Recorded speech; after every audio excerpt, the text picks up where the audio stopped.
Hello there guys, it's Stephen here. Welcome back to another video. I finally finished that mammoth 24-part reviewing all the squad for the 2018-19 season. The historic formidables, the domestic treble winning season. And it was quite satisfying to get it out of the way, I'm not going to lie. Make sure you go and check that out. There'll be a link to it on screen now. And at the end of the video, go and watch every single player review if you want to. You've got a spare couple of hours. Sit there and just watch it on a playlist and see if you agree with all the scores.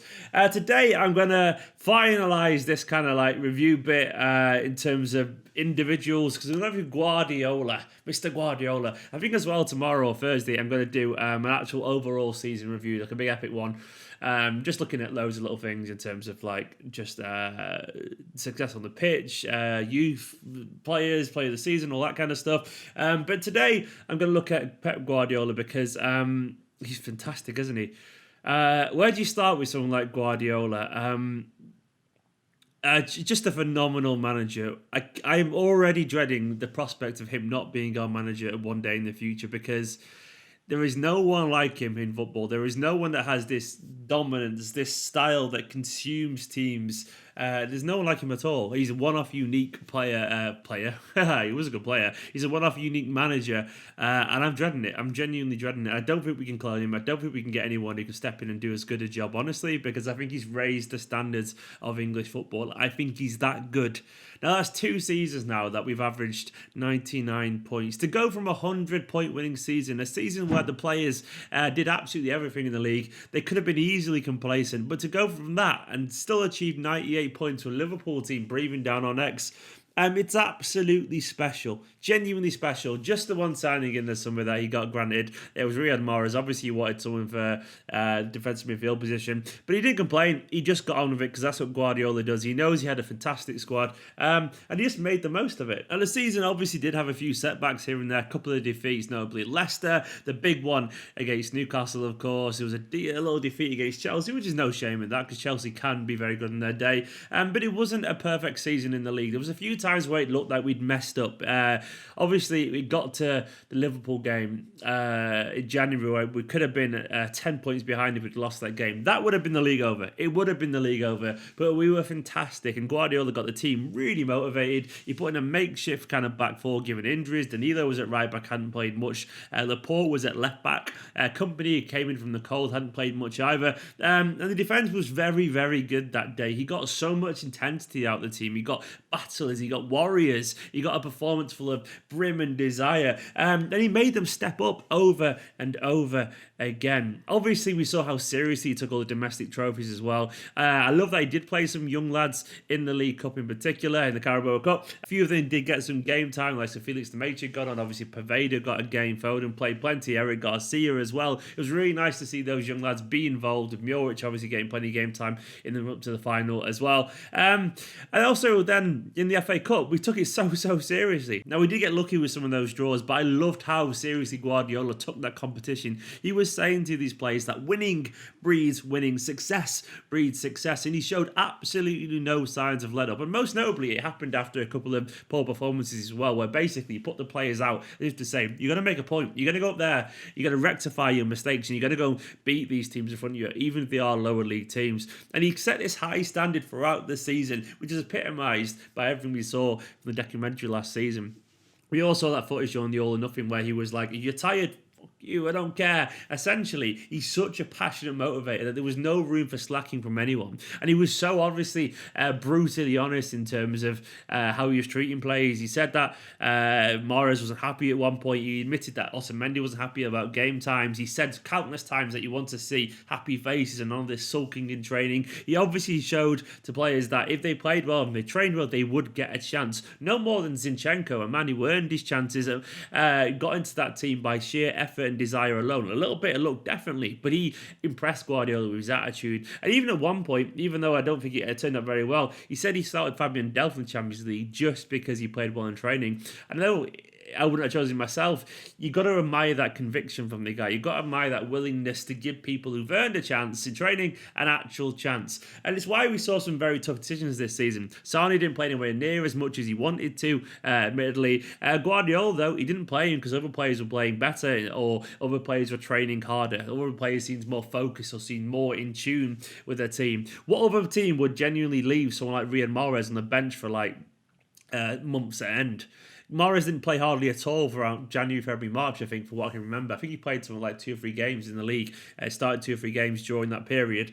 And that was a £60 million signing. Now, I know that's a luxury Manchester City have got, but most managers are kind of, they're not as strong enough to say no to that. Honestly, most managers will play and persist with a player that they spend a lot of money on regardless, just because of their own pride and their own stubbornness. But Guardiola, I'm not trying to say we're so rich, blah, blah, that we should be happy that we've got a manager who can just put £60 million on the bench. We are blessed to be in that situation, but it takes a lot of balls and a lot of pride to do that. And we know that Guardiola suffers no fools. He'll play the people he thinks deserves it at all time. Hence why some big players in the previous teams he's managed that looks like Zlatan and whatever have been cast aside. He has no room for shirkers. He has no room for players who aren't in great form or players that can't follow responsibilities or players that sulk in training. And I love that. And that's the reason why we got 98 points this season, because he wouldn't let anyone slip from their focus. He was also at the same time very humble about other teams. He was very diplomatic about other managers. He was constantly a voice of reason in the press conferences. He was just so easy to like this season. He seems a lot more settled than last season, in my humble opinion. Some people will agree on that, but I felt that he was really getting behind the players. I felt like he was really just saying the right things at the right time. He was fiery when he needed to be, and he was passionate when he needed to be, and he was calm when he needed to be. Some incredible moments of him on the pitch celebrating with the players, and he was just inspiring to watch. That defeat against Newcastle could have derailed our season, but then to motivate the players to go, was it like 14-game winning streak after that? To do that, to get the players fired up for that, to keep the squad decisions constantly perfect in the Premier League, to get the decisions right every single time, to know when to drop people, when to bring people back in. It's something that only the true greats can genuinely do. Who amongst us was sat there thinking that Riyad Mahrez was going to start the last couple of games? None of us saw that at all, but he got it right in the way that only Guardiola can get these kind of things right. Who would have thought that Leroy Asana would have started less games this season than the previous season? None of us. But once again, he was justified. 3 big trophies at the Community Shield as well, 98 points in the Premier League, totally and utterly justified. It's why during the season a lot of people were moaning about Sane not starting, which is understandable. He's a fantastic player, very likeable, exciting, but I just couldn't bring myself to join in with this chorus of voices, because he was getting it right. Every week we were winning. Every week the players that were in the positions were justifying it with Bernardo or Sterling or Morris coming on.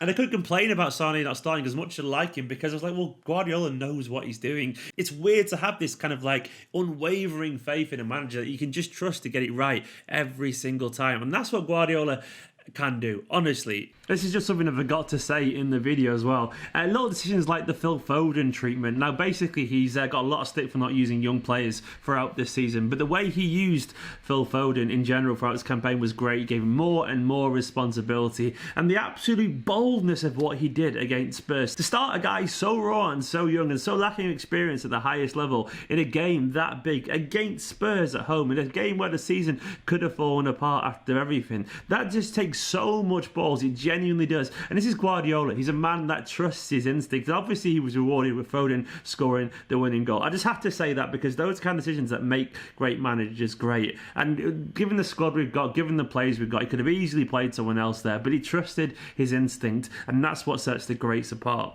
I know he's not saying he's perfect. He isn't perfect. He's not every single time. He's like 99 times out of 100. He did make some mistakes, though, obviously. He probably won't admit it, and I think it's a mistake. I'm not saying I know better than him. I'm just entitled to my opinion. Guardiola himself would admit he made mistakes. Everyone knows that. He said in the All Nothing documentary as well that he would never admit that he doesn't know what to do, but sometimes he doesn't know what to do.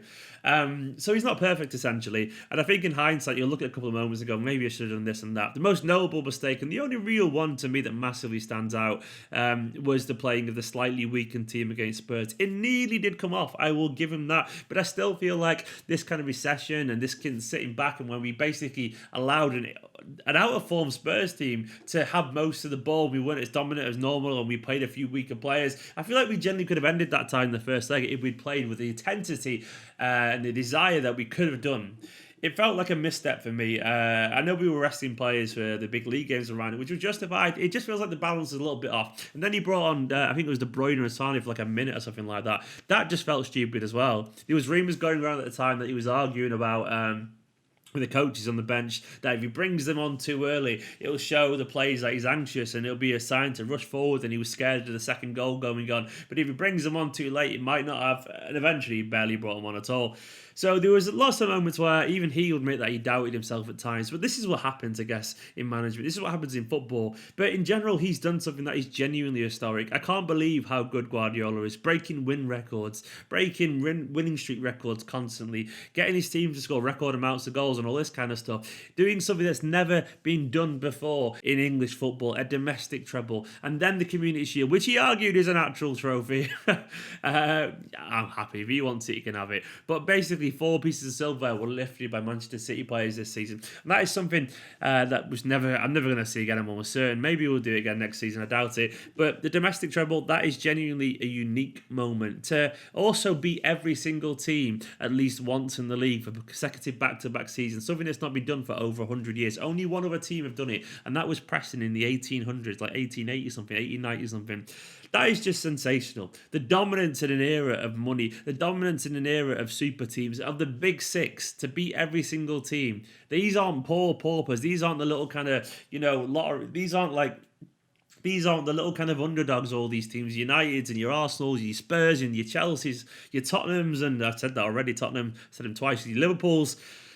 To keep going and to win the league with 98 points in a season where there's 4 English finalists in Europe, or England reigned supreme over Europe. It just shows how high the standards are of English football. And the fact that Spurs, Arsenal, Chelsea, Liverpool, they got to the finals. Spurs, Arsenal, Chelsea as well, teams that people don't think are very good. Maybe they are pretty good, but Guardiola's just raised the Premier League standards so high that they can't simply keep up, but they are still very good teams. Maybe it's just a case of that. He really has changed the points tally in the Premier League, what you need to win it. And this is on Guardiola himself. He's a fantastic manager.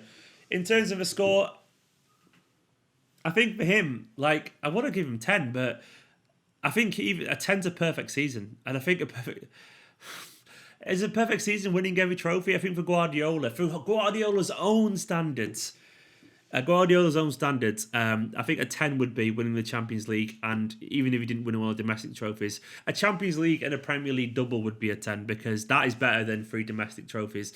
The second Guardiola gets those 2 trophies, I'll give him a 10, but for now it's a 9.5. And I think Guardiola would agree with me. I think he had an excellent season. I think a world-class, phenomenal season. But I think Guardiola himself would say it wasn't perfect. And I think the context once again matters, because what you expect from Guardiola is phenomenal. And he's got his outstanding brilliance. But he does the things that others can't do simply. And I think he'll want to do that. And I think one day he'll want the perfect season. And that's what he'll want at Manchester City Football Club. And hopefully he can get there. Anyway, that's just my thoughts on Guardiola. What a man. How are we going to replace him? I don't know. There's no one. There's literally no one. Hopefully he's got now 2 more years. Well, he has got 2 more years. He hasn't gone to Juve yet, which was obviously bollocks, which was nice and obviously bollocks. But 2 more years, hopefully longer. Who knows? 2 more years of watching him build this incredible team. Hopefully he'll get the players he wants in the summer. The likes of, Rodri or Joao Felix or Bruno Fernandes or whoever, defender, whoever it's going to be, maybe Maguire. Hopefully he gets whoever he wants either way. Because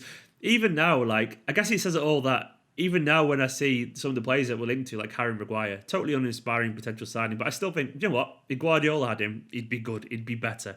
It says all that, regardless of who we sign, I think they will get better in the long run, because that's just how much belief I have in Guardiola as a manager. I honestly think he's a freak, and this is the best time to be a Manchester City fan in my lifetime. Enjoy it, Blues. Guardiola. What a manager! What a manager! The best, in my opinion. When his time winds down, we'll be looking at a trophy haul that's unparalleled, and people will go and he changed football forever, because that's how good he is, and he's going to change the Premier League forever, because that's how good he is once again. Guys, that is just my opinions on Guardiola, and I said for 9.5. I'm going to stick to that. Let me know what you would give in the comments below. So basically, I bought Guardiola and Bernardo as the 2 main men this season, which is, I think it's pretty fitting in general. As I said, I'll do a very big video underlining everything from the season some point this week. And after that, a couple of days off, and then maybe some transfer stuff. I hope you enjoyed this video. Make sure you subscribe if you're new to this channel. Go and check out next to me now, somewhere on the screen, the massive mammoth playlist of all the 2018, 2019 player reviews, where I reviewed every single player in the squad. Enjoy that, and I'll see you very, very soon.